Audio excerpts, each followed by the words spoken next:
गांव के किनारे एक पुराना पीपल का पेड़ था, जिसके नीचे एक वृद्ध साधु वर्षों से ध्यान में लीन रहते थे।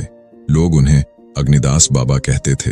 कहा जाता था कि बाबा के पास अद्भुत शक्तियां थीं और जो भी उनके पास जाता उसकी हर मनोकामना पूरी हो जाती। एक दिन गांव के ही एक लालची व्यापारी रमेश ने यह सुना और सोचा, अगर बाबा के पास इतनी शक्तियां हैं तो क्यों न मैं उनसे धन और वैभव मांग लूं। वह आधी रात को बाबा के पास पहुंचा और बोला, बाबा मुझे अमीर बना दो। बाबा ने मुस्कुराकर कहा, जो तू चाहता है वह तुझे मिलेगा, लेकिन पहले इस जंगल में जाकर उस गुफा से एक दीपक ले आ। रमेश बिना सोचे समझे जंगल की ओर चल पड़ा।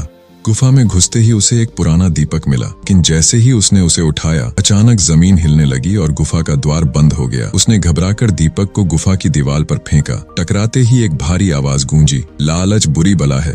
अगले ही पल रमेश की आंखों के सामने अंधेरा छा गया। जब होश आया तो वह फिर से अपने घर में था, लेकिन अब वह कंगाल हो चुका था। दूसरी ओर बाबा अब गांव में नहीं थे।